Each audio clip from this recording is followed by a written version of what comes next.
Welcome, listeners, to a journey where the past refuses to stay buried and a detective's nightmare unfolds in the chilling echoes of Black Hollow Farm. Prepare yourself, for some secrets, once disturbed, never truly sleep. The rain began around dusk, a soft, insistent drizzle that turned the streets of Brackridge into smeared reflections of gray skies and half-lit windows. Julian Roarke sat in his worn armchair by the window, a sentinel in his own quiet world, watching droplets race down the pane like they were chasing ghosts, each one a tiny, fleeting memory. The house was quiet, as it always was now. No hum of the police radio, a constant companion for 40 years. No frantic phone calls in the dead of night, pulling him from sleep to a fresh scene of chaos. Just the gentle, melancholic strains of Miles Davis on low volume, a dwindling glass of single malt scotch, and the soft, rhythmic tick of the grandfather clock in the hall, counting out the slow, deliberate seconds of his retirement. 15 years. 15 years since he'd traded his badge for a fishing rod, his patrol car for a beat-up pickup, and the relentless pursuit of justice for the quiet contemplation of a man who had seen too much. 15 years since anyone, even the most morbidly curious local, had dared to ask him about Black Hollow Farm. It was a name whispered in Brackridge, a local legend, a scar on the collective memory that most preferred to ignore. The knock never came. No footsteps either, no crunch of gravel on the short path to his porch, no shadow falling across the frosted glass of his front door. Just an envelope, sitting there, abandoned on his front porch like a curse dropped by the wind, or a forgotten leaf blown in by the sudden chill. He hadn't noticed it until he got up for a second drink, the ice clinking softly in his empty glass, and glanced through the peephole out of habit. The porch was empty, utterly, unnervingly empty. But the envelope was there, a stark, pale rectangle against the dark wood. Thick, cream-colored, the kind that felt expensive, heavy with unspoken intent. It wasn't a bill, nor junk mail. There was no stamp, no postmark, no return address. Just his name, written across it in large, deliberate strokes, the ink a deep, almost black, blue. Julian Roarke. He opened the door slowly, his hand hovering over the knob as if expecting resistance, or perhaps a trap. The chill in the air cut straight through his thick wool sweater, a sudden, unwelcome bite that tasted of coming winter.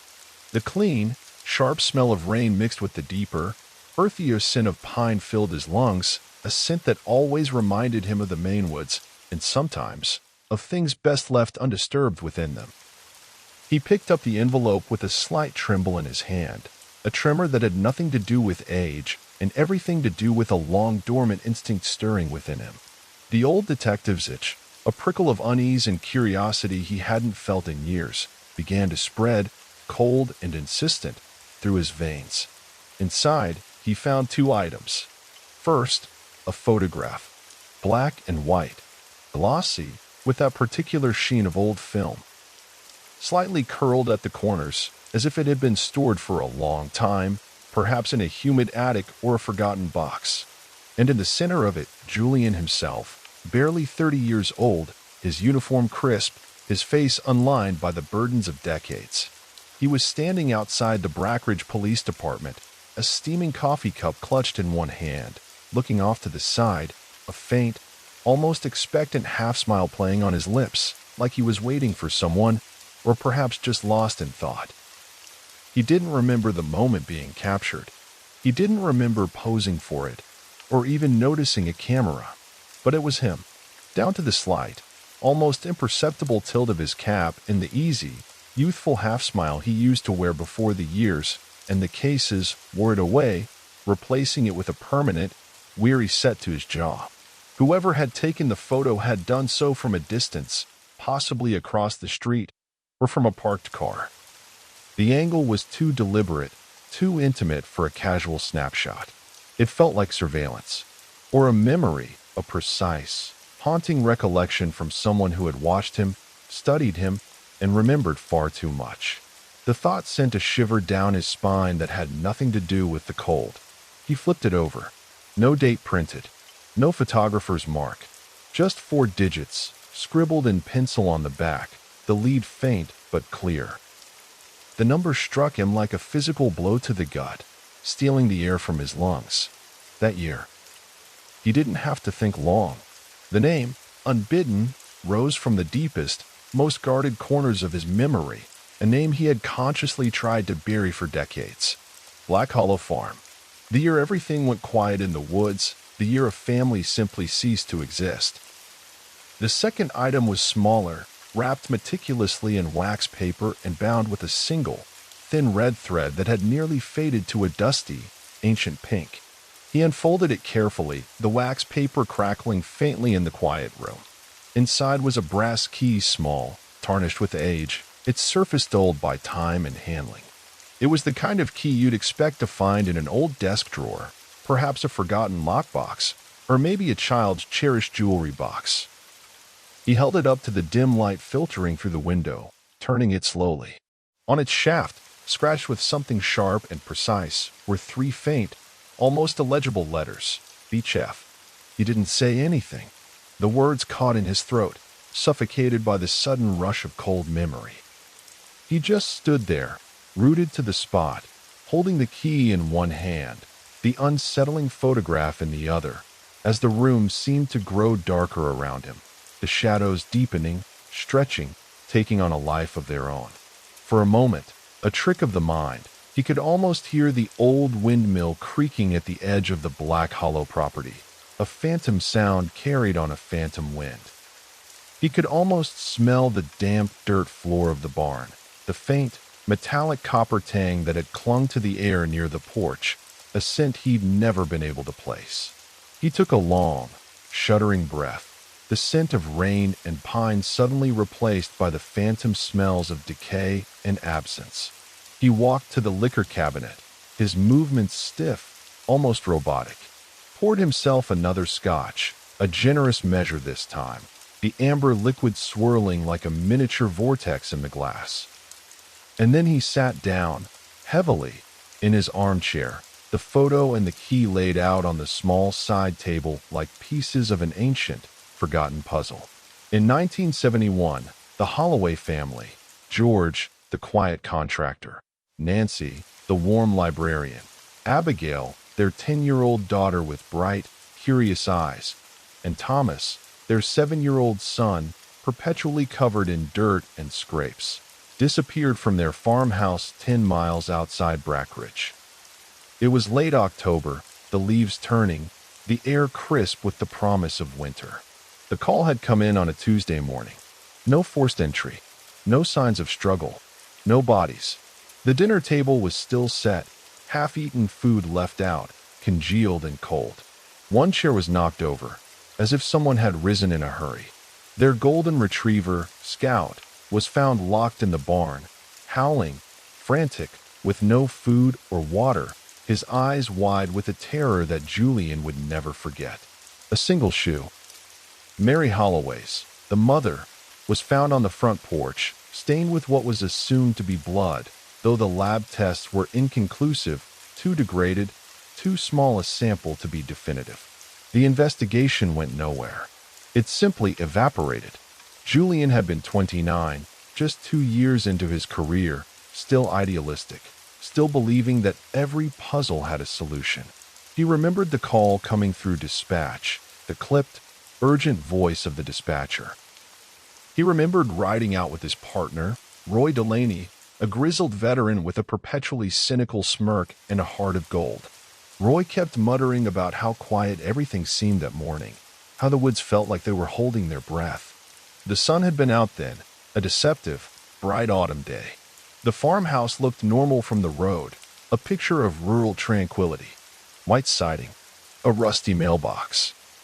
No signs of struggle until you got close, until you felt the pervasive, unsettling silence that clung to the air like a shroud. The house was clean, too clean, the kind of clean that meant someone had tried to erase something, to wipe away a presence. They found no fingerprints except the family's. No signs of robbery, no signs of a break-in, no note, no scream reported by neighbors, despite the nearest farm being only a half-mile away. Just nothing. For people. Gone. Vanished into thin air, leaving behind only the eerie tableau of an interrupted meal and a terrified dog. And now, 54 years later, someone wanted him to remember. Someone wanted him to open that wound again. Julian lit a cigarette with hands that had stopped shaking only recently. The doctor had warned him off tobacco years ago, citing his heart, his lungs, his age. But this moment, this sudden, unwelcome intrusion from a buried past, warranted an exception. He sat at the kitchen table, the harsh overhead light glinting off the glossy photograph and the dull brass key, the cigarette burning steadily between his fingers, a thin plume of smoke curling upward like a question mark. Why now? Who still cared about Black Hollow Farm?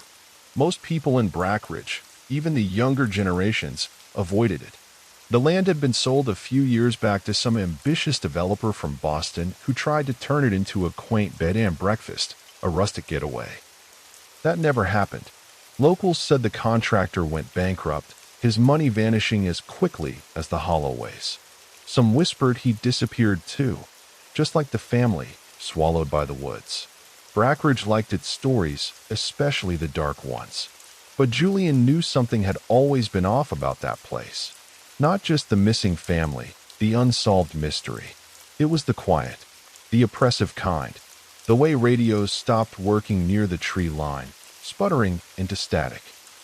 The way people swore they saw lights in the woods where no lights should be, dancing like phantom fireflies. The way children, even decades later, would cross the street rather than walk past the overgrown path leading to the farm. He used to laugh at the ghost stories, dismiss them as rural superstition, the overactive imaginations of a small town. But now, staring at this key, at the chilling familiarity of his own young face in the photo, that laughter had dried up, replaced by a cold, creeping certainty. He ran a finger along the edge of the photograph, feeling the slight curl of the old paper. If this was a joke, it was a well-researched, meticulously executed one. The angle of the photo, the precise year, 1971. The initials on the key, BHF. All details buried deep in old case files, long forgotten by everyone but a handful of retired officers and a few stubborn historians. Unless the sender had been there too. Not just an observer, but a participant, a witness, a perpetrator. A sudden, chilling thought struck him. What if this wasn't a new threat? What if it was a confession? A message from someone who had known the truth all along, someone who had waited patiently for decades to finally reveal their hand? Or worse, someone who had been part of it. Julian stood, his knees cracked, protesting the sudden movement, a symphony of age. He walked to the old roll-top desk near the hallway, a piece of furniture as old and weary as he felt. He opened the bottom drawer, the wood groaning in protest, and pulled out a battered manila file folder, its edges frayed, its surface yellowed with age.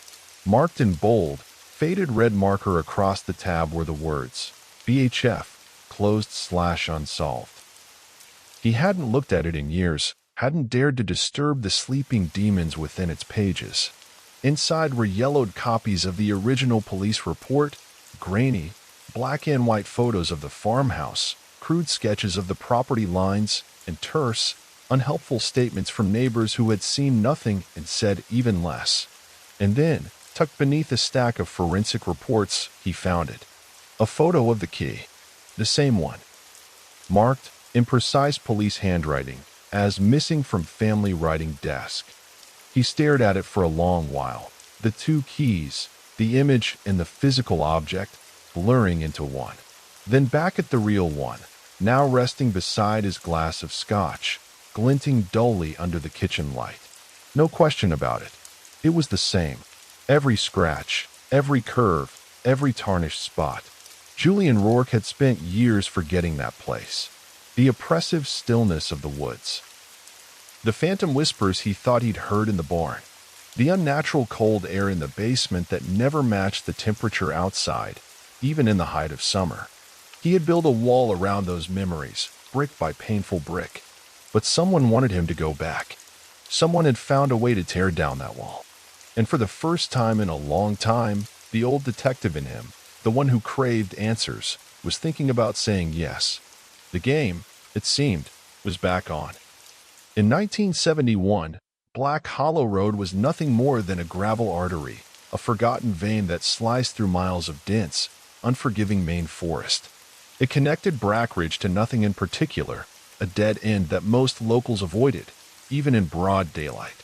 There were maybe 4 homes scattered along its winding length, most of them abandoned, their windows dark, or used only seasonally by hunters or hermits. The Holloway family, George, Nancy, Abigail, and Thomas, had moved in during the spring of that year, buying the land cheap from a reclusive widow who claimed she never stepped foot past the barn, a woman whose eyes held a haunted look Julian would later understand. They were city folk from Boston, looking for a quiet life, a place to raise their children away from the noise and grime. They found anything but. Julian remembered the first time he drove up to the property, the raw, unpolished feel of the gravel crunching under the tires of Roy Delaney's old cruiser. The way the road narrowed as the towering pines and ancient oaks closed in overhead, their branches intertwining to form a perpetual canopy, blocking out the sun even at midday. There was a silence out there, a deep one, unnatural even for rural Maine. No birdsong, not even the chirping of crickets. No rustle of leaves in the breeze, for there was no breeze. Just the crunch of tires over dirt, the occasional whine of a loose belt in Roy's engine, and the growing, oppressive weight of the quiet. The farmhouse itself was plain, white-clapboard siding, peeling in places, but sturdy. 2 stories, with a steeply sloping roof and a wide, sagging porch that creaked even when no one walked across it. An old, rusted well out back with a pump handle frozen in time. The kind of place you might see on a postcard from decades earlier, a picture of idyllic rural life, if you ignored the details. Like the swing set in the overgrown backyard, its chains rusted, the wooden seats motionless despite the breeze that Julian couldn't feel.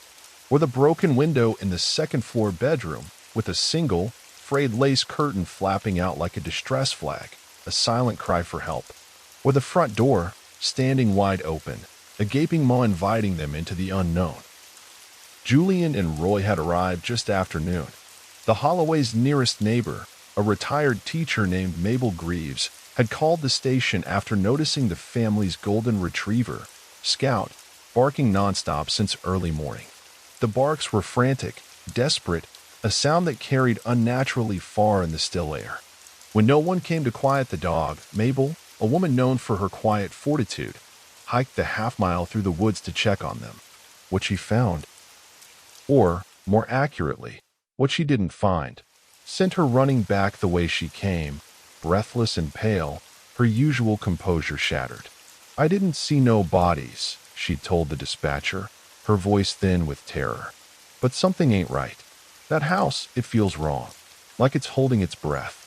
Julian, still green, had chalked it up to overactive nerves, the kind of rural superstition that seasoned officers learned to ignore.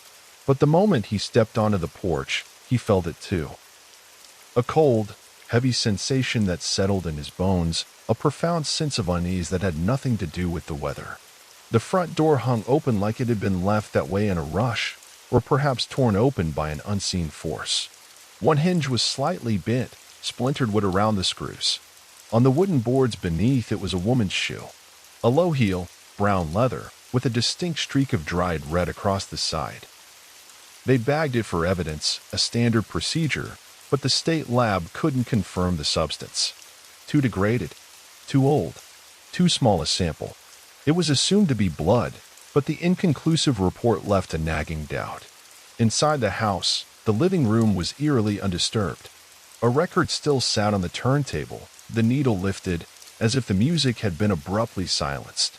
A pair of reading glasses rested on the arm of an easy chair, a half-finished book open beside them. In the dining room, the table was set for 4. Plates of meatloaf, peas, and mashed potatoes had cooled into a crusty gray mass, a testament to an interrupted meal. One chair was knocked over, lying on its side, as if someone had risen in a hurry or been thrown. No signs of forced entry, no signs of a struggle, no broken glass, no overturned furniture, no scattered papers. In the upstairs bedrooms, the beds were unmade, but nothing else stood out. Clothes hung neatly in closets. Toothbrushes still wet in the bathroom, as if recently used. A half-finished crossword puzzle lay on a nightstand, a pen resting beside it. And yet, no people, no notes, no explanation, just an unsettling void where a family should have been. Julian had never felt so unsettled in a home that showed no overt signs of violence. It was the absence that was terrifying. Then they checked the barn. The dog, Scout, the golden retriever, was locked inside, pacing in frantic circles around the hay bales, his fur matted with sweat and dust. He was dehydrated, frantic, and barking so loud it echoed like gunshots off the rafters, a desperate, guttural sound that grated on Julian's nerves. The moment they unlatched the heavy wooden door, he bolted past them, a golden blur, straight for the woods, a terrified streak of fur vanishing into the dense foliage. He wasn't seen again for 2 days, eventually found miles away, emaciated and traumatized. There was nothing else in the barn. No blood, no tools missing, no sign of habitation, no evidence that anyone had been there recently apart from the dog. But Julian remembered the smell, a sour, coppery tang that clung to the back of the throat, a metallic scent that reminded him vaguely of old pennies and fresh blood. Roy had noticed it too, his cynical smirk replaced by a look of genuine unease. Weird, Roy had muttered, rubbing his nose. Like old pennies and damp wood. Can't place it. They checked the basement last. The door was in the kitchen, a narrow, unassuming opening with a crooked, rusty handle that stuck when you pulled it. Julian went down first, flashlight in one hand, service revolver in the other, the cold steel a small comfort against the growing dread. The wooden stairs groaned with every step, protesting his weight, each creak echoing in the oppressive silence. The basement was unfinished. Dirt floor, damp and uneven. Low beams, thick with cobwebs. One bare bulb hanging from the ceiling, flickering faintly, casting long, dancing shadows that seemed to writhe and stretch with every movement. Boxes of canned goods, their labels faded. Old, discarded furniture draped in white sheets. A child's rocking horse, when I'm missing, staring blankly into the gloom. Nothing overly unusual. But the temperature dropped a good 15 degrees down there, an unnatural, bone-chilling cold that had nothing to do with the autumn air outside. And Julian swore, he heard breathing. Not his own, not Roy's. Something deeper, rhythmic, like massive lungs inhaling and exhaling through stone, a slow, deliberate sound that seemed to come from the very earth beneath his feet. He left the light on when he climbed back upstairs, a small, desperate act of defiance against the encroaching darkness. Roy didn't question him, his face pale, his eyes wide with an uncharacteristic fear. The Holloways had no known enemies. George, the father, worked as a quiet, dependable contractor in town, well-liked, if a little reserved. Nancy, the mother, volunteered at the local library, known for her gentle demeanor and love of books. Their daughter, Abigail, was 10, bright and imaginative. Their son, Thomas, 7, a boisterous, energetic boy. No criminal records. No reports of domestic violence. No debts. No strange visitors noted by neighbors. No suspicious cars seen on the remote road. Nothing to suggest a reason for a disappearance. Nothing to suggest a plan. Just a void. A statewide alert was issued. Rivers were dredged, their muddy waters churned in a futile search. Helicopters were flown over the dense forest, their rotors chopping through the silence, but finding nothing but endless trees. Dozens of volunteers, grim-faced and determined, walked in tight grids for miles, shouting names into the trees, their voices swallowed by the vast, indifferent wilderness. No bodies were ever found. Not a trace. Julian poured everything he had into the case. He drove to Portland to speak with Nancy's sister, a woman who wept inconsolably and could offer no clues. He tracked down George's old business partner, a man named Harris Greeley, who had moved to Vermont the year prior and seemed genuinely shocked by the news. He even consulted with a psychic, off the record, of course, a desperate measure insisted upon by a frantic town council member, a woman who believed in anything that offered hope. But the psychic, a gaunt woman with unsettlingly clear eyes, only said one thing before she vomited violently in the barn, collapsing in a heap. "They're still here, just not alive." The case eventually went cold. The files were sealed, marked unsolved. Roarke was promoted, his dedication noted, his quiet intensity admired. Roy transferred to Bangor, unable to shake the lingering dread of Black Hollow Farm. Life moved on, as it always did. But Black Hollow Farm remained a wound on the edge of the town, a silent scar. No one bought the property for decades. Teenagers dared each other to sneak inside, their bravado masking genuine fear. Rumors spread of lights in the windows, of laughter in the trees, of people seeing the Holloways still standing in the window, smiling, waving. Julian stopped going near it. Too many questions. Too many dead ends. Too much of that pervasive, unsettling silence. And now, 54 years later, someone had sent him a key. A key that had been missing from the very beginning.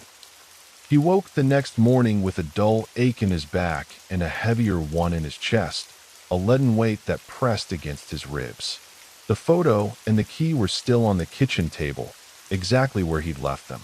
Sunlight filtered weakly through the blinds, casting long bars across the floor like prison shadows, a grim reminder of his confinement within this renewed mystery. Julian sat down, rubbing his temples, the phantom scent of old pennies and damp wood still clinging to his memory. Why now? Why him?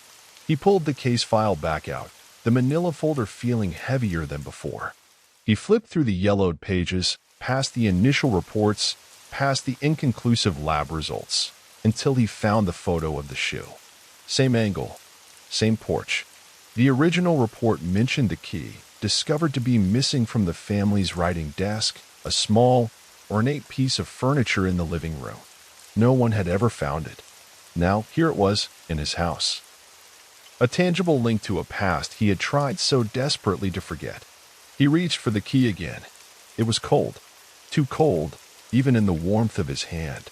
An unnatural chill that seemed to emanate from its very core. That's when the mail slot clattered. A sharp, metallic sound that cut through the silence like a gunshot. Another envelope. He rushed to the door, this time flinging it open fast enough to nearly lose his balance, his heart hammering against his ribs. The street was empty. Just wind, rustling leaves, and the distant, familiar drone of a car on the main road. Not even the mailman in sight. It was as if the envelope had materialized out of thin air. He bent down and picked up the new envelope. Same thick, cream-colored paper. Same deep blue ink. But this time, no name. Just a photo inside. A black and white shot of the farmhouse, taken from a distance, just beyond the tree line.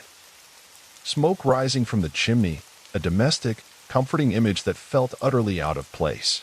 And standing at the second-floor window, barely visible, a faint, almost transparent silhouette, was the unmistakable shape of a man. Tall, broad-shouldered, wearing a hat. Julian stared, heart hammering against his ribs, a frantic drumbeat of dread. It looked like him, his younger self. The same posture, the same way he used to hold his head. The same shape of the jaw, even from that distance. Even the hat, tilted just so, a familiar gesture from his youth. But he had never stood at that window. Not in 1971. Not ever. At least, not that he remembered. Julian didn't sleep that night. Not a wink. The second envelope sat on the table beside the first, their contents laid out like a meticulously arranged crime scene. 2 photographs, one of his younger self, one of the farmhouse with his phantom silhouette, the small, tarnished brass key, and a silence so dense it pressed against the walls of his home, a living, breathing weight. Every shadow seemed to deepen.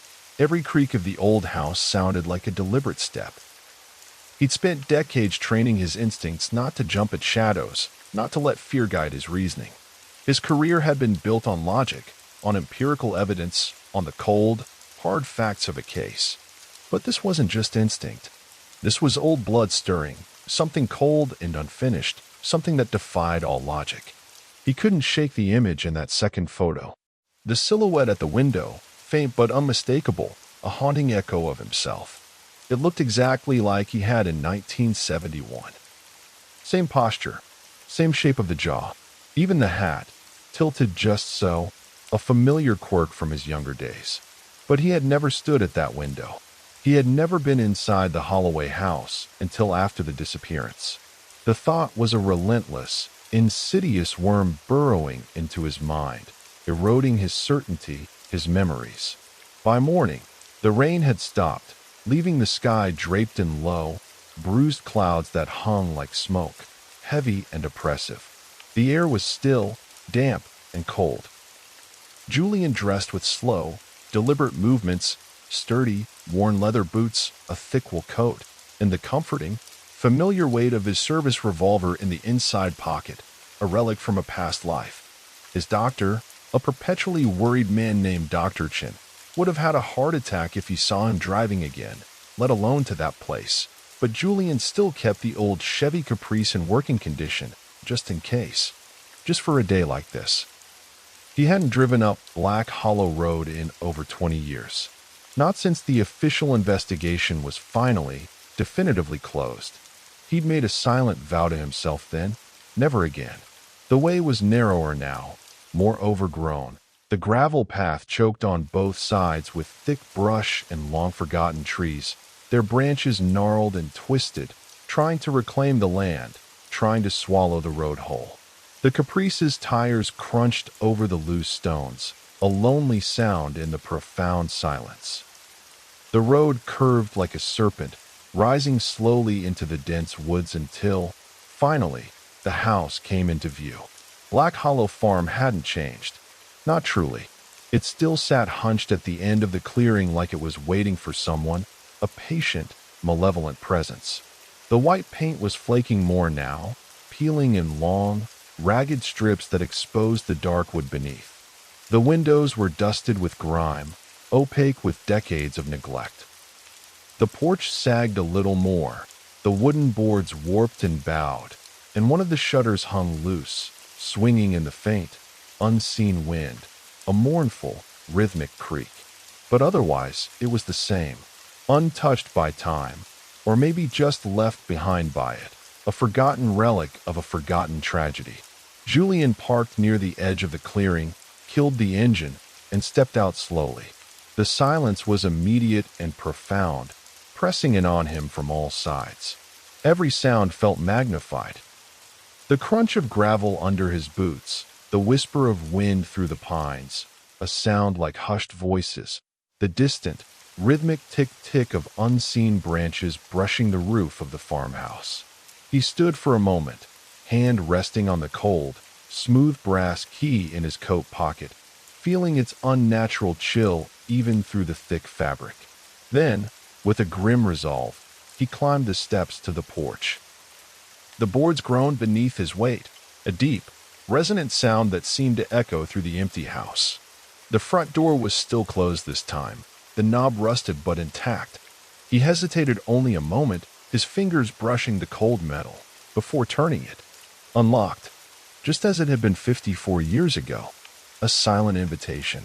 The smell hit him first, mold, dust, and something faintly sweet, like rotting apples or decaying flowers, a cloying scent that made his stomach churn. He stepped inside, the darkness immediate and profound after the muted light of the clearing. The air was thick with memory, a palpable weight that pressed in on him. The dining room table was gone, replaced by a gaping, splintered hole where the floorboards had collapsed, revealing the dark earth beneath. The wallpaper peeled in long, ragged strips, revealing layers of faded paint beneath, like the rings of a tree, each layer a forgotten year. And yet, some things remained untouched, frozen in time. The staircase, still grand, if a little dusty. The framed, faded photo of the Holloway children, Abigail and Thomas, still hanging askew on the living room wall, their innocent smiles a stark contrast to the surrounding decay. And the bloodstain on the porch faded now, a ghostly reddish-brown against the gray wood, but undeniably there. Julian moved carefully through the house, each step calculated, deliberate, like he was afraid of waking something up.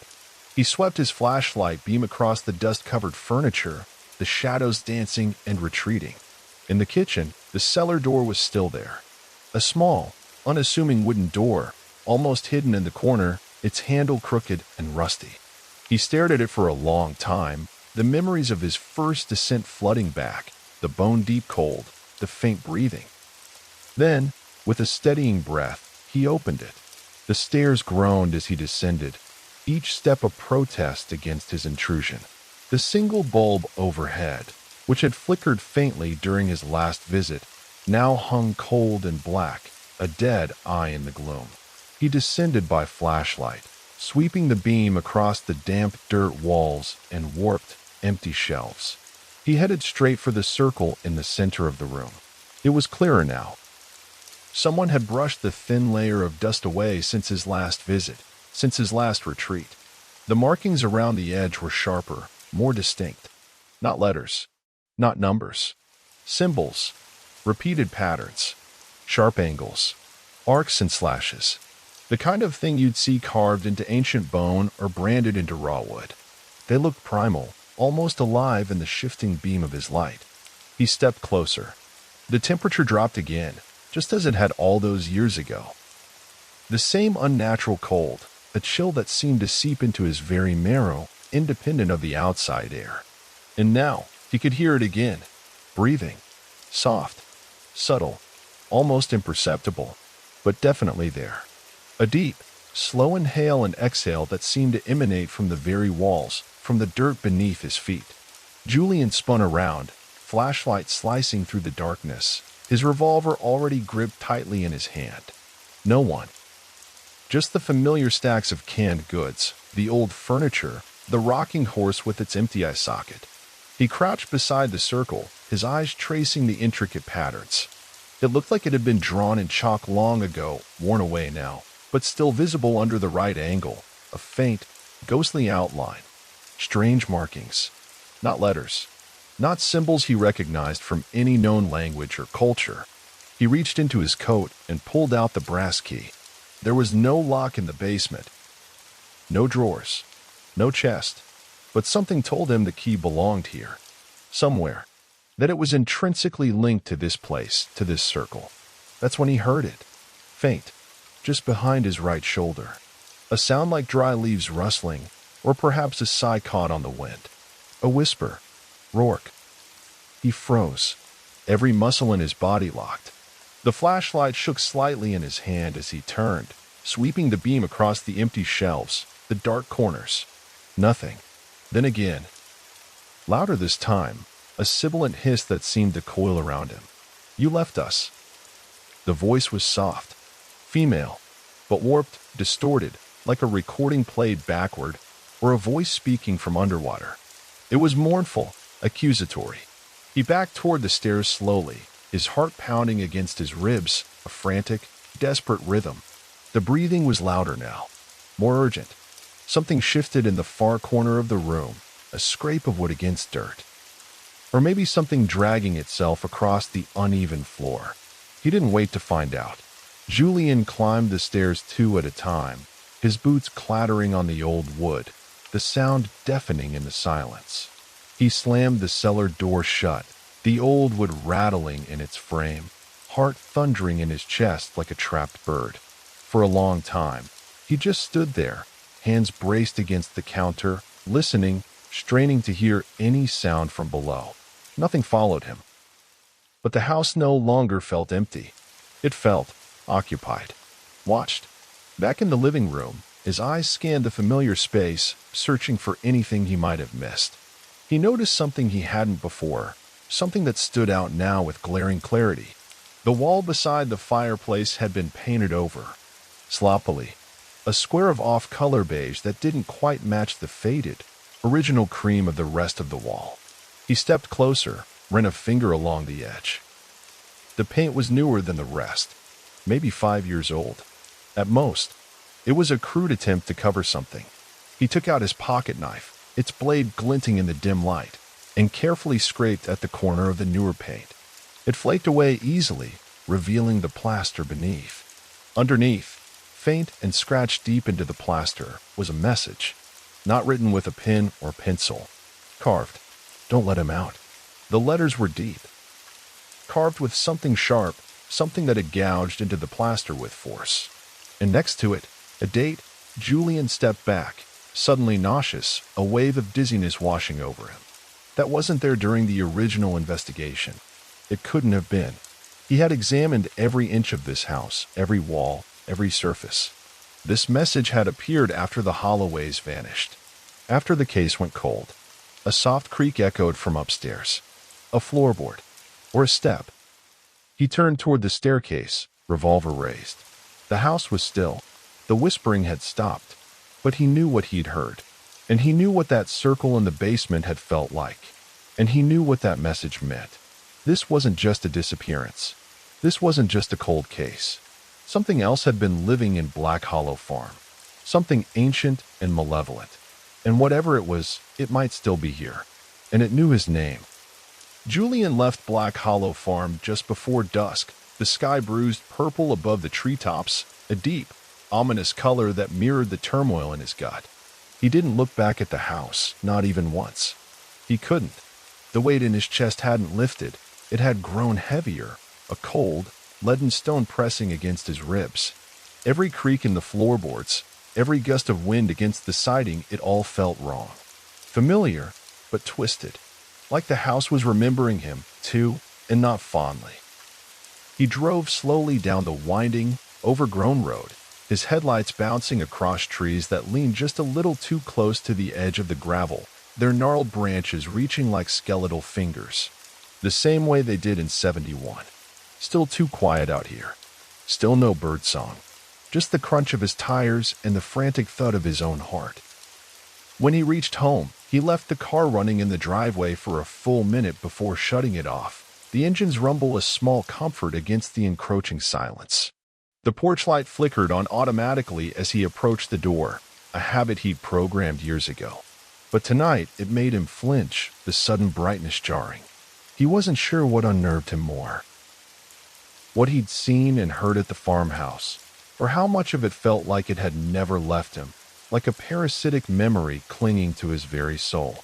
Inside, he walked directly to the liquor cabinet and poured a generous glass of scotch without even removing his coat, the amber liquid a false promise of warmth. Then he sat at the kitchen table, placed the brass key in front of him, and stared at it in silence, its dull gleam reflecting the overhead light.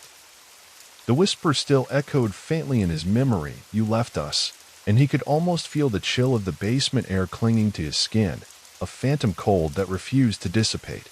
He reached for the case file again, its familiar bulk a grim comfort. Pages yellowed with age, brittle to the touch. The official inventory of items logged from the farmhouse. Every shoe, every photo, even the sealed bottle of wine on the kitchen counter. He scanned the lists, his eyes darting, searching.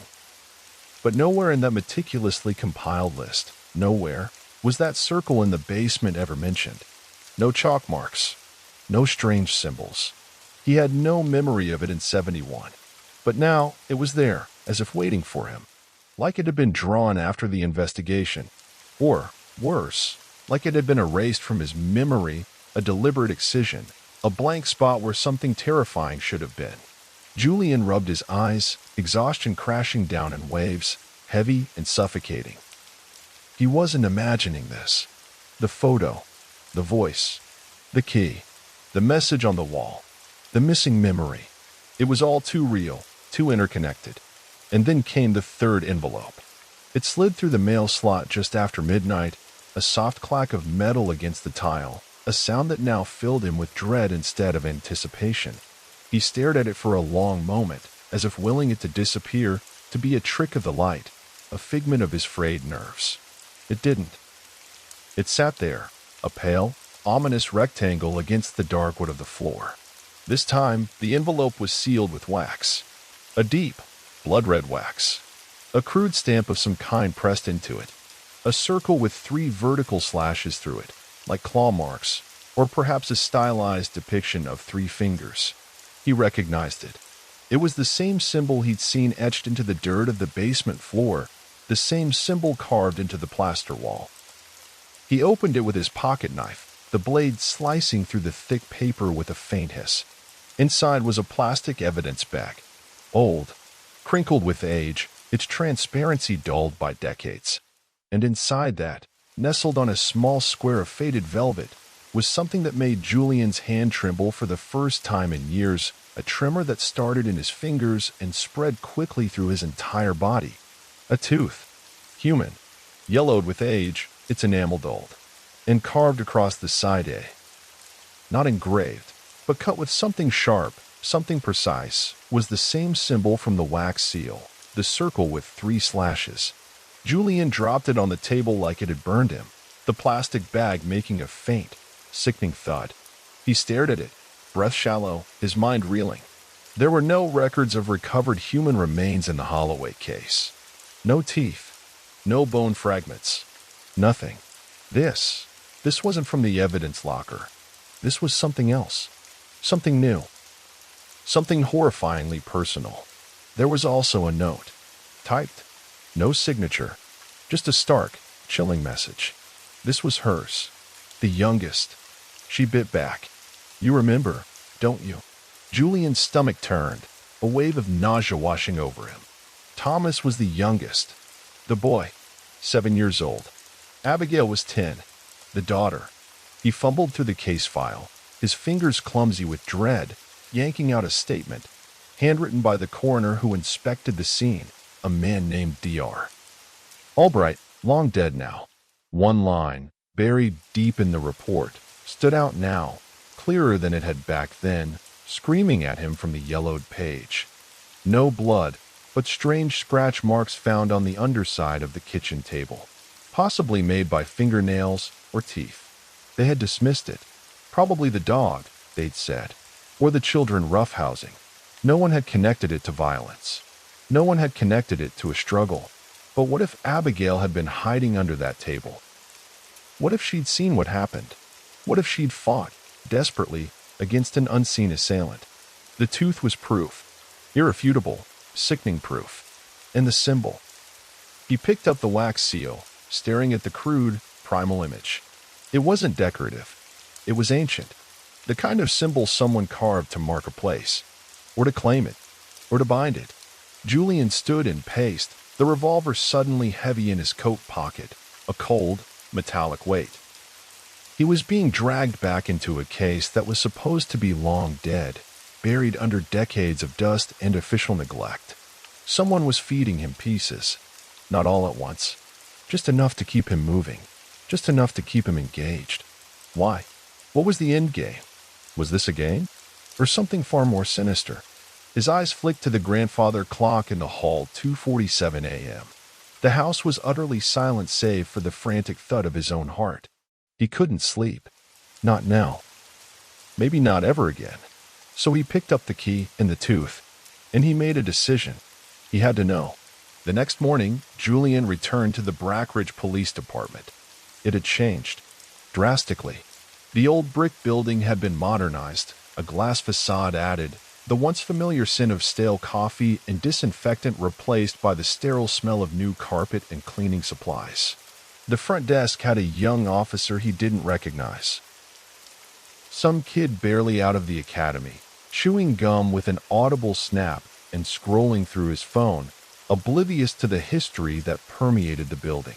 Julian flashed his old badge, worn down but still intact, its silver dulled by years of handling. The officer, startled, perked up, his eyes widening in recognition. "Roarke?" the kid asked, squinting, as if trying to reconcile the legend with the weary man before him.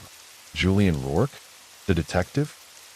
"That's right," Julian replied, his voice raspy from lack of sleep. "My dad used to talk about you," the kid said, a hint of awe in his voice. "Said you were the last real detective this town had. Said you could find a ghost in a locked room?" He chuckled nervously. Julian didn't respond to the compliment. He just handed over the bagged tooth, pushing it across the counter. "I need this tested," he said, his voice low, urgent. Quietly. No log. No noise. "You still got someone who does off-the-record work? Someone who knows how to keep their mouth shut?" The kid hesitated, his eyes flicking from Julian's face to the unsettling contents of the bag. "Maybe. But I gotta ask, where'd you get this? This looks old." Julian stared at him, his gaze unwavering, a silent challenge. The kid swallowed, his bravado deflating. "Right. I'll make a call. See what I can do. But no promises, sir. Things are different now." Julian just nodded, turned, and walked out, leaving the young officer staring at the tooth. A new, unsettling mystery dropped into his lap. Back home, Julian stared out the window, watching fog roll over the yard like spilled milk, thick and white, obscuring the familiar landscape. He had a theory now. Not a solid one. Not yet. But it was forming, coalescing from the disparate pieces of evidence. Someone was trying to confess, or trying to finish something. The envelopes, the photos, the tooth, the whisper in the basement, the message on the wall, they weren't random. They were layered, deliberate, a carefully orchestrated sequence of events designed to draw him back in. And the voice that said, "You left us?" That wasn't a ghost. Not in the conventional sense. That was Abigail. He was starting to believe she hadn't just disappeared. She'd been taken. And maybe she never left that house at all. Maybe she was still there, trapped, waiting, biting back. Julian returned to Black Hollow Farm with a crowbar, a heavy-duty flashlight, and a loaded revolver. The tools of a detective, now repurposed for something far beyond the realm of ordinary crime. The fog was thicker than before, a suffocating shroud, curling around the ancient trees and swallowing the winding road behind him, erasing his path, leaving him isolated in a world of gray.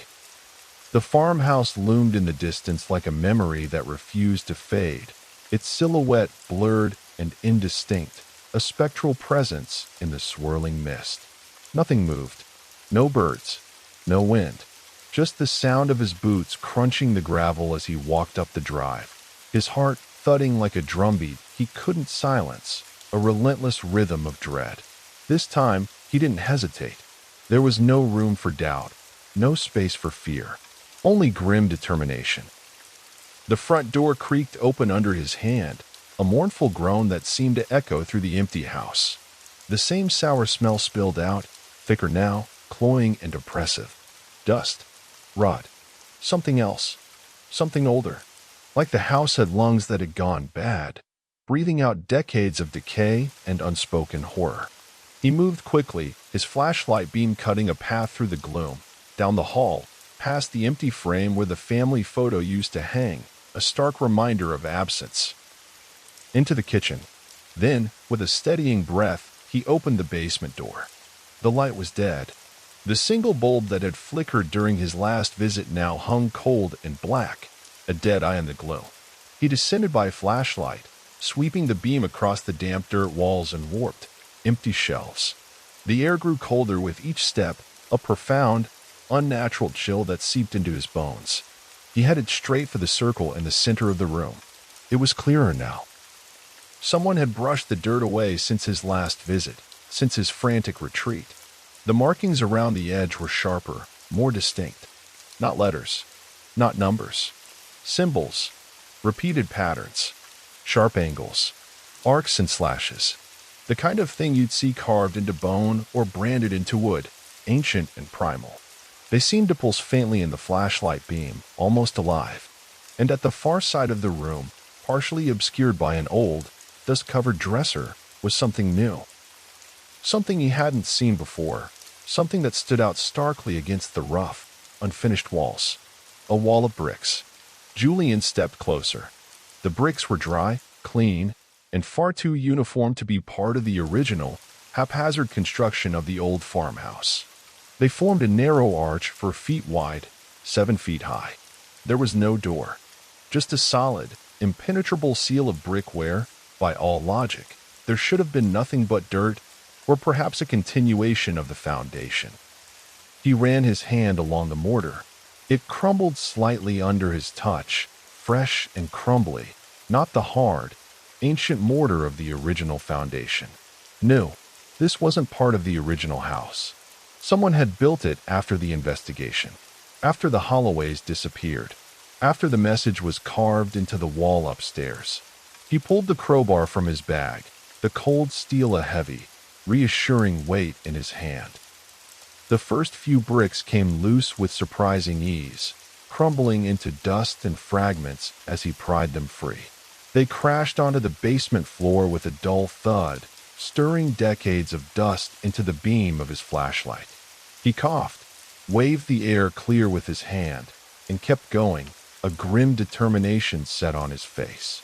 By the sixth brick, a breeze of cold, stagnant air spilled from behind the newly exposed opening, carrying with it a faint, cloying scent he couldn't quite place.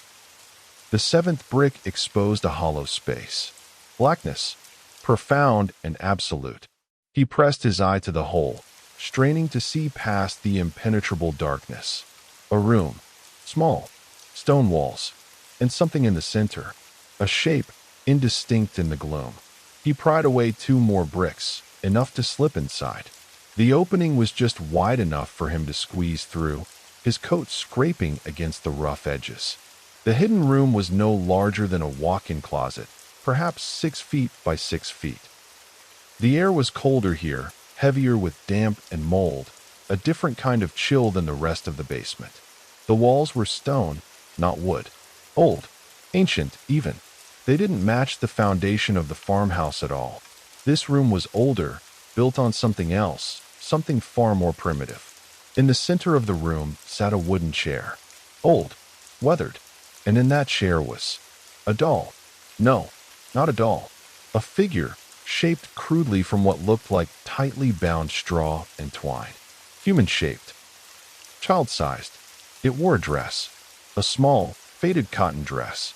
Abigail's dress. The same one from her school photo. The one Julian had seen 1,000 times in the case file. On its head, strands of human hair, dark brown, had been sewn crudely in place, matted and stiff. One glass eye stared upward, wide and unblinking, reflecting the flashlight beam. The other socket was empty, a dark, hollow void. Julian felt bile rise in his throat, a bitter taste of fear and revulsion. The thing was bound to the chair by thick, leather straps cinched tight around its straw limbs. Symbols had been carved into its chest, deep and jagged. The same ones from the circle in the main basement. The same ones from the wax seal on the envelope.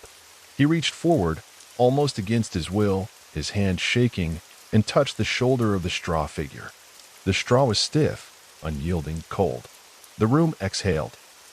The flashlight flickered violently, its beam dancing erratically across the stone walls, casting monstrous, shifting shadows. The air grew colder, the profound chill deepening, pressing in on him. And from somewhere deep in the house above, he heard something move. Not a creak of old wood, not a groan of settling timbers. Footsteps. Slow, deliberate, heavy. Julian turned off the flashlight, plunging the hidden room into absolute darkness. He held his breath, straining his ears against the frantic pounding of his own heart. The footsteps moved slowly, deliberately, across the living room, then down the hallway, to the kitchen, to the door, the basement door. The basement door creaked open, a long, drawn-out groan that seemed to last an eternity. Julian stepped back into the sealed room, pressing himself against the cold, rough stone wall, heart pounding against his ribs. The bricks he'd pulled free now felt like a catastrophic mistake. He hadn't considered the sound, the noise he'd made. The footsteps began descending, each one slow, heavy, resonant. 1, 2, 3. He raised the revolver, his arm steady despite the tremor in his hand. His back was pressed against the cold stone wall, the rough surface digging into his coat. He could hear the breathing again, labored, dragging air in like the lungs were filled with water, a wet, rasping sound. A shadow moved past the opening of the sealed wall. Just beyond it, a tall, indistinct shape, darker than the surrounding gloom. It paused. Julian held his breath, gun trembling slightly in his hand, his finger resting on the trigger. He could feel its presence, a cold, malevolent weight in the air. The thing didn't speak, didn't breathe, not in the way a human did. Just stood there, a silent, terrifying sentinel. Then, slowly, it moved away, back up the stairs, out of the kitchen. And silence fell once more, a profound, heavy silence that felt more terrifying than the sounds that preceded it. Julian didn't move for what felt like an hour, frozen in the dark, cramped space. Only when his legs began to cramp, when the cold began to truly bite, did he finally step back into the main basement room. The circle had been disturbed, scratched, as if something heavy had been dragged across it. A faint, almost imperceptible trail in the dust led from the circle to the foot of the stairs. He looked toward the stairs. Nothing. The basement door remained closed. But he knew, without doubt, that whatever walked through the farmhouse now wasn't human. And it had been here. It had watched him. Back home, Julian placed the straw figure carefully on the kitchen table, its single glass eye glinting in the harsh overhead light, a grotesque, silent witness. He stared at it, trying to reconcile its crude form with the terror it represented. He took a photo with his old Polaroid camera, the flash illuminating the room in a stark, momentary burst. Then he checked the voicemail on his landline, a habit, a desperate hope for a normal message. One new message. He pressed play. The voice was distorted, like it was recorded underwater or speaking from a great distance, muffled and echoing. You shouldn't have opened the wall. Click. The line went dead. Julian dropped the phone, his hand shaking so violently it slipped from his grasp and clattered to the floor. The message was clear. It wasn't a dream. It wasn't a hallucination. It was real, and it was here.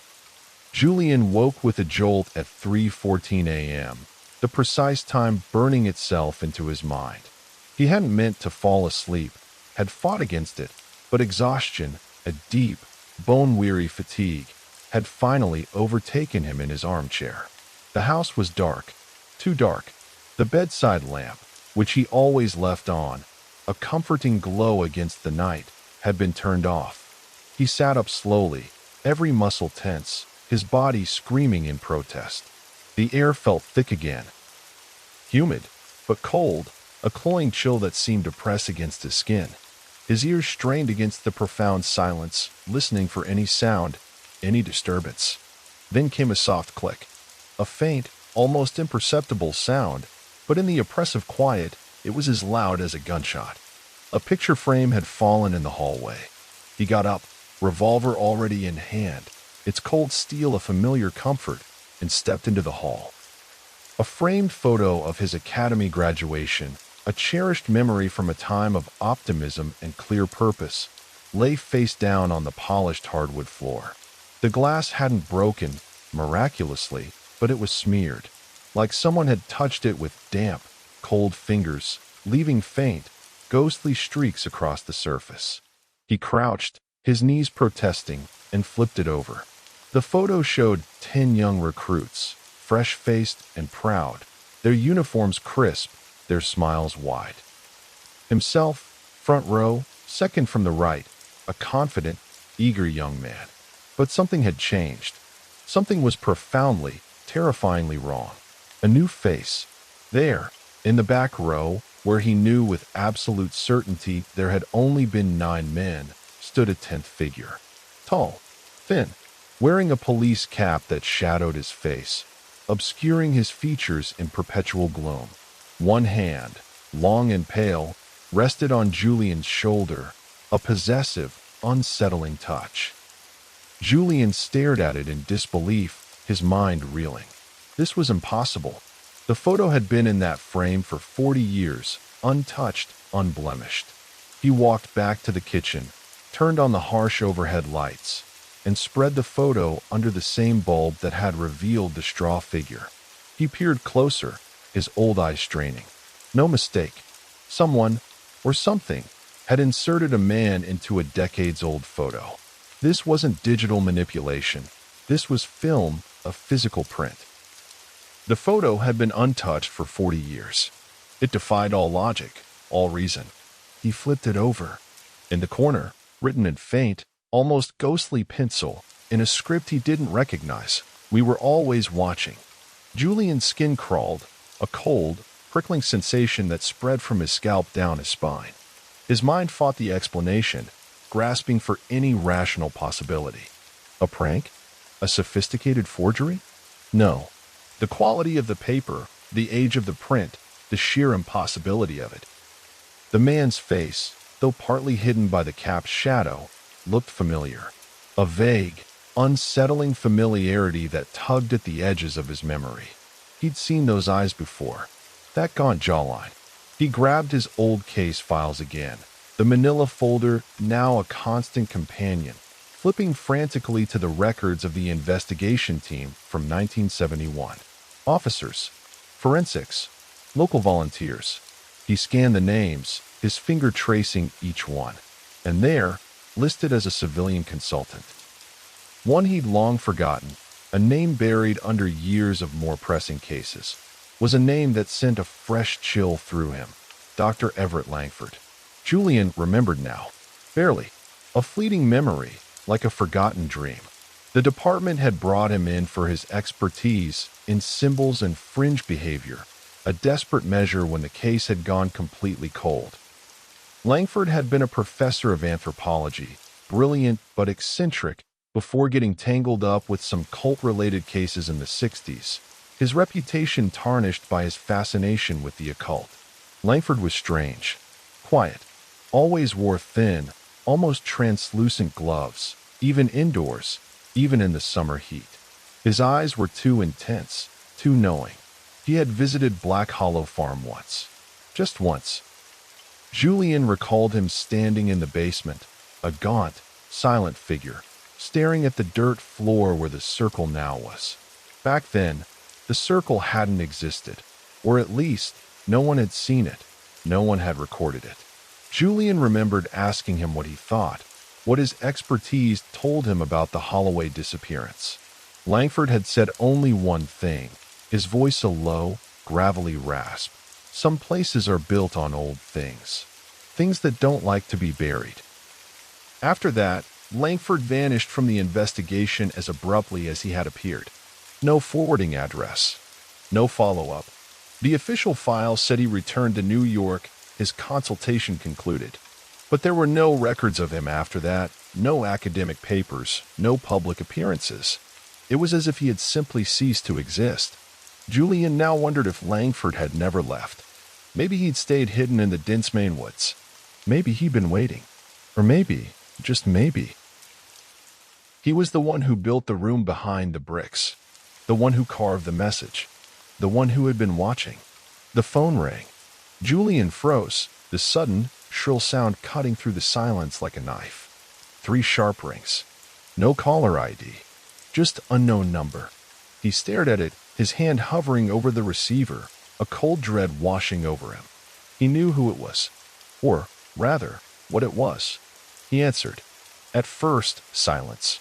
A profound, echoing silence that stretched, taut, and agonizing.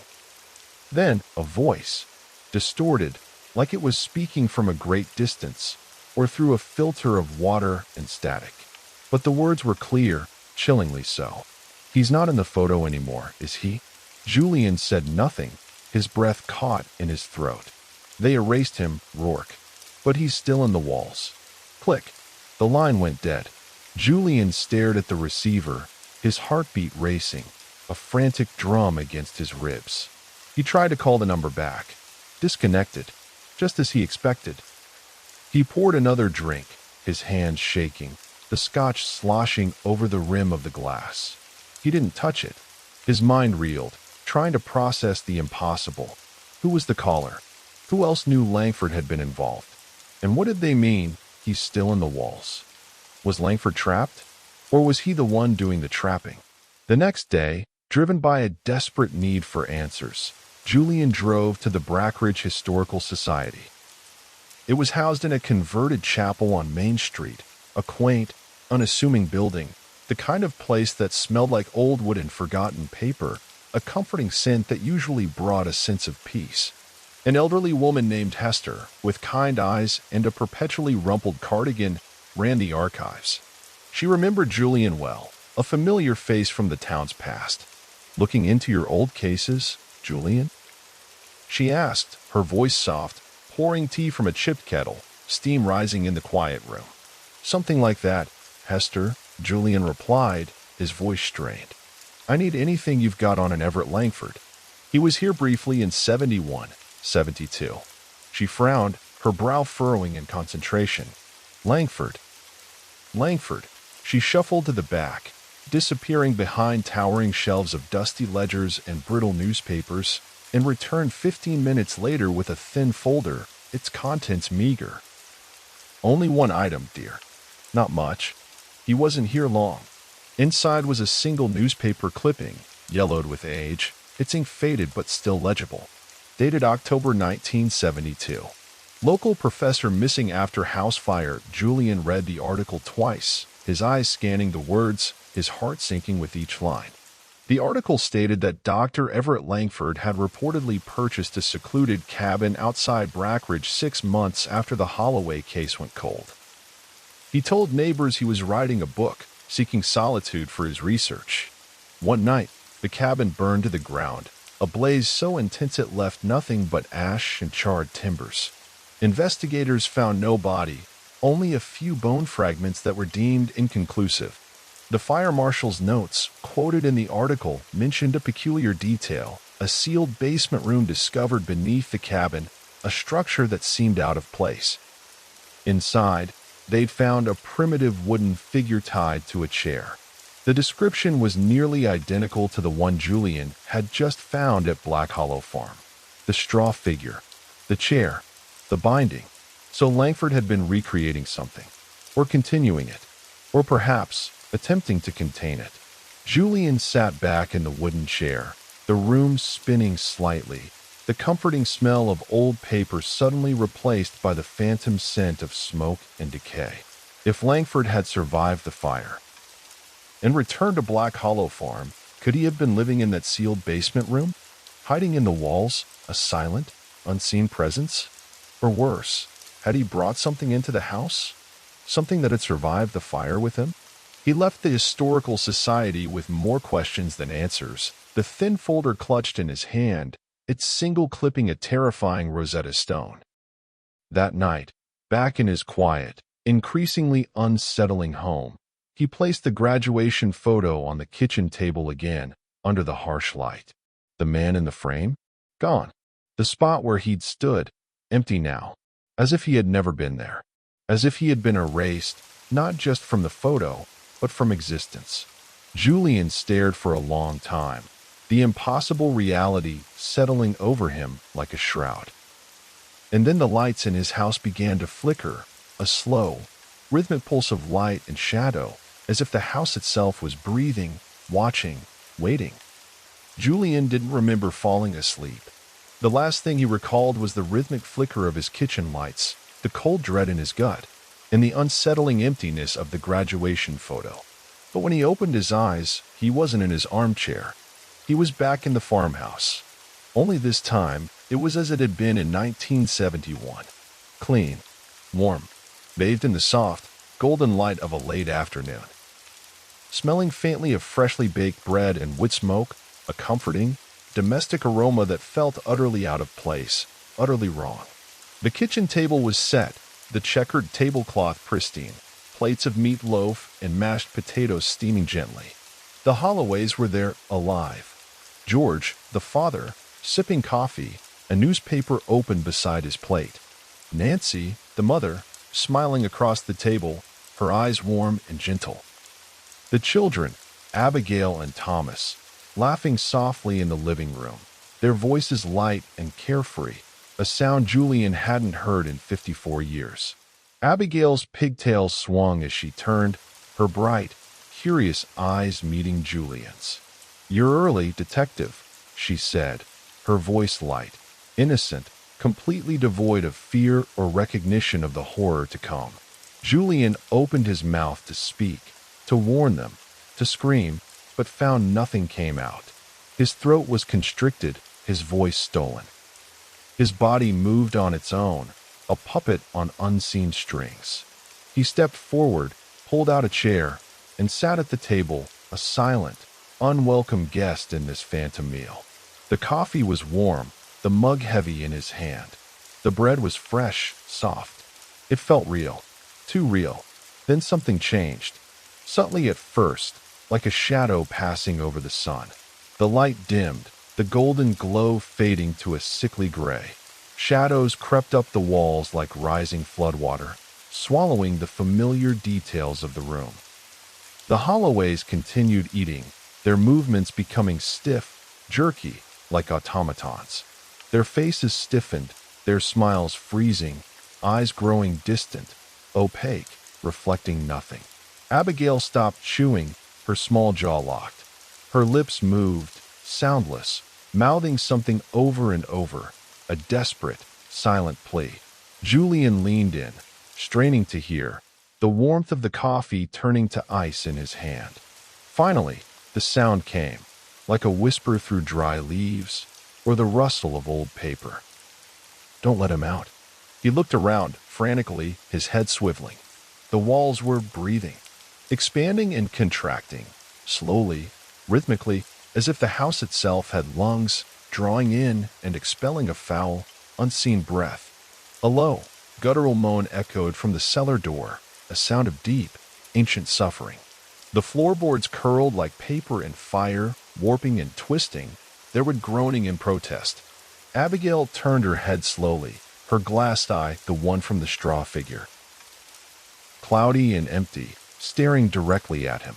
"You opened the door," she said, her voice no longer light, but a distorted, echoing rasp like the one on his voicemail. Then the cellar door exploded open, splintering wood flying inward with a deafening crack. From the black pit rose a shape, too tall, too thin, stretching impossibly towards the ceiling. Hands, long and skeletal, brushed the rough beams. No face, just a bleeding void where a mouth should have been, a gaping, raw wound. It opened, and the sound it made, a tearing, guttural scream that was both human and utterly inhuman, a sound of pure, unadulterated agony and rage. Julian screamed and woke up. Morning. Real. Maybe. His clothes were damp with sweat, clinging to him like a second skin. The house smelled faintly of ash, a lingering scent of something burned, something destroyed. The coffee pot was shattered on the kitchen floor, shards of ceramic and dark liquid scattered across the tiles. The front door stood open, a gaping maw, letting in the cold, damp morning air. He didn't remember getting up, didn't remember walking to the kitchen, didn't remember the coffee pot. Outside, the fog was thicker than ever, rolling in waves across the lawn, swallowing the world, reducing visibility to a few feet. It felt like the dream had bled into reality, blurring the edges of his waking life. Julian stepped outside barefoot, the porch boards cold underfoot, the dampness seeping into his soles.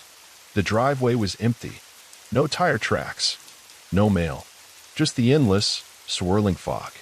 But something was sitting in the grass, just beyond the porch steps, a small, colorful shape against the muted gray-green. He approached slowly, his heart thudding, a fresh wave of dread washing over him. It was a doll, not the crude straw figure from the basement. This one was plastic, molded. A child's toy, probably from the early 70s, its plastic faded, its painted eyes chipped. He recognized it instantly. It had belonged to Abigail. He'd seen it in one of the old crime scene photos, tucked into her bed. He picked it up. A note was pinned to its faded dress with a rusty safety pin. Typed. No signature. You buried him, but not deep enough. Julian sat down hard on the porch steps, the cold seeping through his clothes. The nightmare had been too vivid. too intentional. He wasn't just dreaming. He was being shown something. Guided. Taunted. He needed answers. And there was only one place left to look, a place he had avoided for decades, a place where the truth might still be buried. The Brackridge Police Archives were stored beneath the courthouse, in a humidity-controlled room that smelled like cardboard and old bleach, a sterile scent that failed to mask the musty odor of forgotten secrets. Julian used his old credentials, his name still carrying weight despite his retirement, to gain access. The clerk, a young, bored woman, barely looked at him, waving him through with a sigh. The Holloway case files were still there, 4 large, heavy boxes, stacked and sealed, marked with the same faded red closed/unsolved as his own personal file. He opened the third box, its contents a jumble of yellowed photos, typed interviews, and forensic reports. At the bottom, beneath the stack of crime scene photos and the endless, unhelpful typed interviews, he found something he didn't remember ever seeing before. Something that had clearly been overlooked or deliberately hidden. A journal. Small, leather-bound, its cover scuffed and worn. It hadn't been cataloged. No evidence number. No tag. It was as if it didn't exist. Inside was a single name, written in shaky, childlike pencil on the first page, Abigail Holloway. His blood ran cold. The girl who bit back. He turned the pages, his hands trembling. The entries were childlike. Spelled phonetically, the words sometimes misspelled, sometimes reversed. Crude drawings in the margins, stick figures, a house, a shadowy shape. Tommy found the door under the stairs. Daddy said not to go in. Mommy heard the knocking again. But Daddy didn't. I did. It was soft at first, like a mouse, then louder, like someone was scratching. The man in the suit came back. He said we were chosen. He had no face, just a dark hole. I don't want to be chosen. I told the man I didn't want to go. He smiled, but his face didn't move. It was like a mask. I bit him. He screamed. It was a wet sound. The last page, the writing more frantic, more desperate. He's under the dirt. I heard them nail the boards shut. I'm not going to sleep. He's waiting there. He wants us all. Julian closed the book, hands shaking so violently he almost dropped it. They hadn't just vanished. They hadn't just disappeared. They had been taken. Slowly. Deliberately. And Abigail had fought back, desperately, marking her tormentor. He now believed it was her tooth in the envelope, the one he'd sent for testing. That night, Julian sat in silence, staring at the straw figure on his kitchen table, its single glass eye glinting malevolently. The journal lay open beside it, its innocent words now imbued with a terrifying meaning. He finally understood. Langford hadn't been trying to summon something. He had been trapping it. That sealed room? The bricks? The symbols carved into the walls and the dirt? They were a prison. An ancient, desperate attempt to contain a malevolent entity. And Julian, old, forgetful, tired, driven by a ghost from his past, had broken it open. By opening the wall, by disturbing the seal, he had let it out. The lights flickered again, a violent, erratic pulse that plunged the room into momentary darkness before flaring back to life. He turned slowly toward the hallway, his revolver already in his hand, his breath catching in his throat. At the end of it, just beyond the shadows, where the light struggled to reach, stood a tall figure, still, watching, waiting. The figure at the end of the hall didn't move. It simply stood there, a silent, imposing silhouette against the faint light from the kitchen, its presence chilling the air around it. Julian's breath caught, held tight in his chest, revolver raised, fingers trembling slightly, but his grip remained firm. Every instinct screamed at him to fire, to unleash the lead and shatter the terrifying illusion. But something rooted him in place. A terrible, dawning recognition. The room chilled further, the temperature plummeting, raising goosebumps on his arms. The lights flickered violently, struggling against a suffocating darkness that seemed to emanate from the figure itself, as if it were drawing the very light from the air. Then the figure stepped forward, slowly, deliberately, until it stood just beyond the doorway, its form becoming clearer, more defined. Its shape was human, but stretched, unnaturally tall, its limbs elongated. The edges of its form blurred, as if it existed partly out of phase, shimmering slightly, like heat haze off a summer road. Julian's mind screamed to fire, to end the nightmare, to protect himself. But a deeper, more profound terror held him captive. He knew this shape.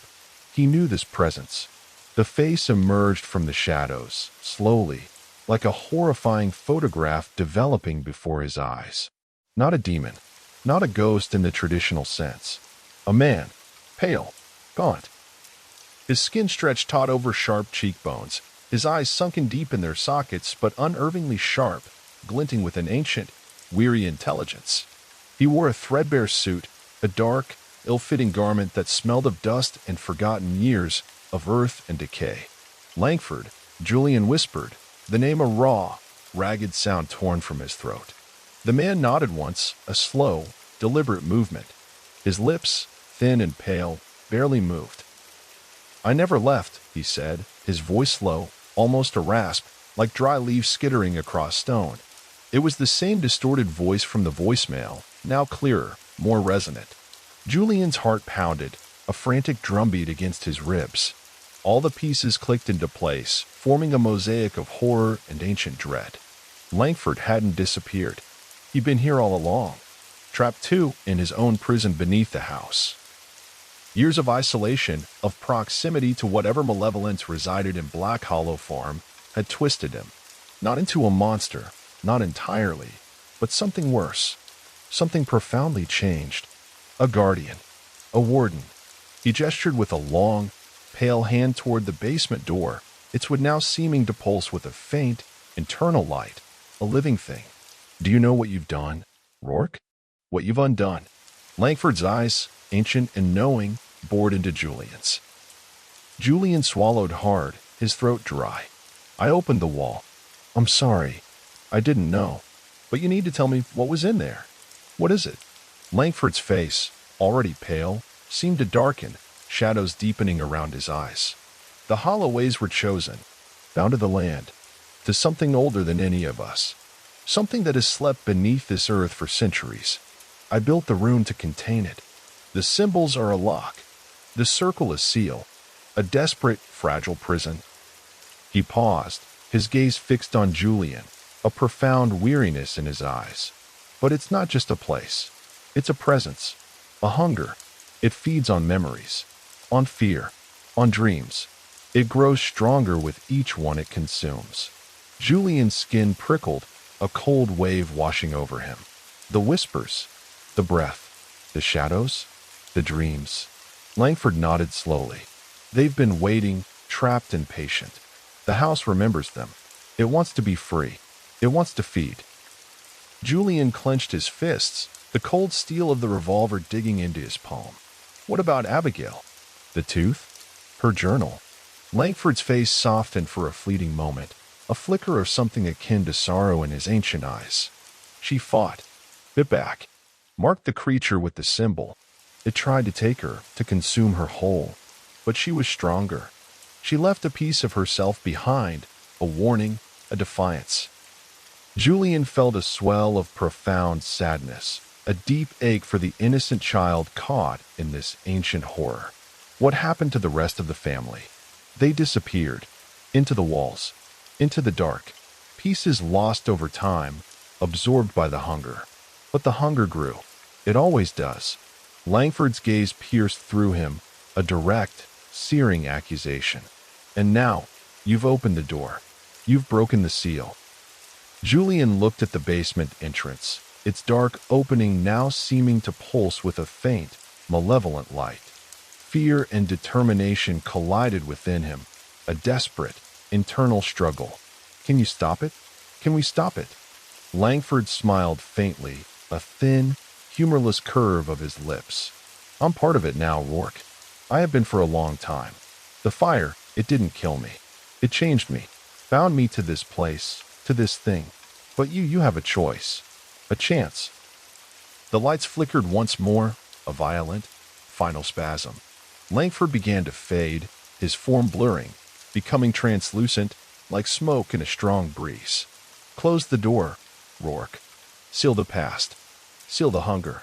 Or the nightmare will consume everything. Everyone. He was gone, dissolved into the shadows, leaving behind only the lingering chill and the faint, metallic scent of old pennies. Julian was alone, utterly, terrifyingly alone. Alone but burdened with knowledge older than the house itself, older than the town, older than any human memory. The truth he had sought was a monstrous, living thing.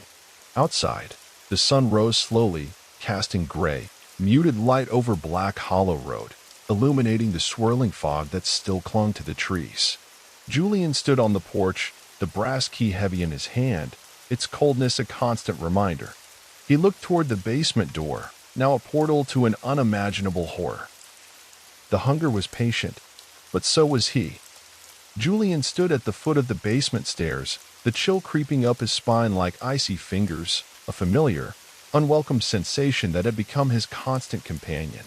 The morning light, weak and diffused by the lingering fog, barely pierced the gloom, casting long, distorted shadows that danced with his every movement.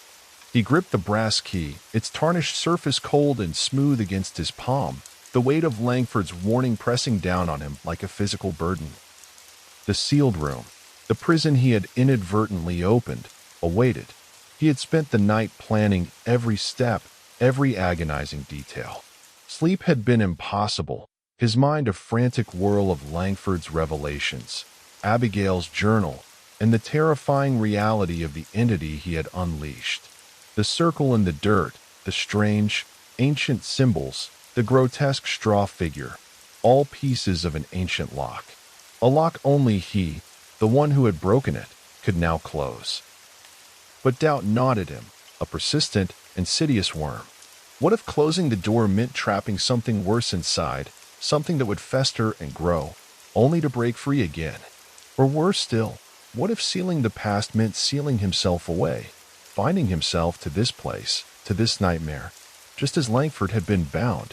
The thought was a cold, terrifying hand clutching his heart. He took a deep, shuddering breath, the stale air filling his lungs, and stepped down, one slow, deliberate step at a time. The wooden stairs groaned beneath his weight, a mournful sound in the profound silence. The basement swallowed him whole, the darkness immediate and profound. The air was thick with damp and dust, and that faint, metallic tang that had haunted him for decades. Julian's flashlight beam, a solitary beacon, pierced the gloom, illuminating the circle etched into the dirt floor. Around it, the strange, ancient carvings glowed faintly, a phosphorescent green that seemed to pulse with a dim, internal light, as if responding to his presence, to the power he now wielded. He walked to the center of the circle, his boots crunching softly on the dirt. He placed the straw figure carefully in the exact center, its single glass eye staring up at him, unblinking, its crude features seeming to twist in the flickering light. The air grew colder, the profound chill deepening, pressing in on him from all sides. The sounds of the house, the creaks and groans, seemed to intensify, becoming a low, resonant hum that vibrated through the floor. His hands trembled as he produced the brass key and held it over a small indentation in the dirt, a lock-shaped depression he had never noticed before, perfectly concealed within the larger circle. The key fit perfectly, sliding into the depression with a soft, almost imperceptible click. A low hum filled the room, growing in intensity, a deep, resonant vibration that seemed to come from the very earth itself. The circle pulsed like a heartbeat, its green glow brightening, casting an eerie light on the stone walls. Julian's breath caught in his throat, his heart hammering against his ribs. He traced the carved symbols with his fingers, following the intricate, alien patterns, murmuring the fragmented incantation Langford had scribbled in his notes, words that twisted his tongue and clawed at his mind. Ancient syllables that felt both foreign and terrifyingly familiar. As he spoke, the room seemed to constrict, the very air growing heavy and dense. Shadows stretched and warped, dancing wildly across the walls, taking on grotesque, fleeting shapes. The breathing sounds crescendoed into a guttural growl, a deep, animalistic rumble that vibrated through his bones, rising from the earth beneath the floor. Julian could feel the entity's presence, raw and furious, fighting against the binding. Suddenly, the straw figure shuddered violently, its crude limbs shaking. Julian staggered back, his foot slipping in the dirt as the figure's single glass eye flashed a deep, malevolent red, burning like a coal.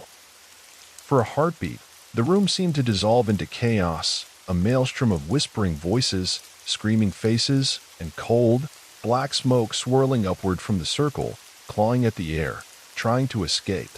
The entity's rage was palpable, a physical force that threatened to tear him apart. Then, as suddenly as it began, it stopped. Silence, profound and absolute. The circle stopped glowing, its green light fading to nothing. The basement temperature normalized, the unnatural cold receding, leaving only the damp chill of an old cellar. The air cleared, the black smoke dissipating, leaving no trace. Julian dropped to his knees, exhausted and shaking, the crowbar clattering to the dirt beside him. His body ached, every muscle screaming in protest, but a profound, weary relief washed over him. The sealed brick wall loomed before him, solid and unyielding. He replaced each brick carefully, methodically, the mortar cold and gritty beneath his gloved hands. He worked slowly, deliberately, ensuring each brick was set perfectly, sealing the opening, sealing the horror within. With the last brick set, he pressed the brass key into a hidden slot beside the newly sealed door, a small, almost invisible indentation. A faint click echoed, a sound of finality, of a lock engaging. The symbols on the key seemed to glow for a moment, then faded. The basement door creaked shut, the sound echoing through the now quiet house. Outside, a final gust of wind rattled the windows, a mournful sigh, as if the house itself was exhaling, releasing a long-held breath. Julian stood alone in the dark house, the weight of the past locked away once more. He felt a profound sense of emptiness, a void where the terror had been. He knew this was not the end. The darkness would wait, patient as ever. It was merely contained, not vanquished. But for now, Black Hollow Farm was silent. The morning sun filtered weakly through the cracked, grimy windows of Black Hollow Farm, casting long, pale streaks across the dust-covered floor. Julian stood on the porch, his face turned towards the light, watching the mist lift from the fields, revealing the dew-kissed grass and the dark, silent trees. The house was quiet now, eerily so. The oppressive hum, the phantom whispers, the chilling presence, all gone. Replaced by a profound, almost unnatural stillness. His hands still trembled from the night before, a lingering tremor that spoke of the profound terror he had faced. But there was a calm beneath the fear. A fragile peace, hard-won and tenuous, but peace nonetheless. The exhaustion was bone deep, but it was the exhaustion of a battle fought, not one lost. The brass key, now worn smooth from use, its initials almost entirely faded, rested in his palm. It was a reminder. Not just of the door he had sealed, not just of the ancient entity he had contained, but of the choices he'd made. The choice to open the package, to return to the farm, to face the truth, even when it threatened to shatter his sanity. He knew the darkness had been locked away for now, bound by ancient symbols and desperate will, but it was not gone. It merely slept, a patient, malevolent force waiting for another opportunity. Some things, once disturbed, never truly sleep. They only rest.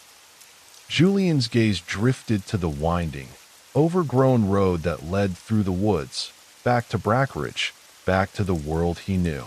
Somewhere beyond the trees, life went on. People were waking, going to work, living their mundane lives, blissfully unaware of the ancient hunger sealed beneath the dirt, of the horrors that lurked just beyond the veil of their reality. He felt a whisper at the very edge of his mind.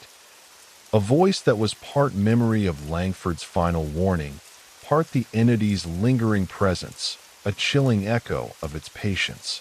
The first step is never the last.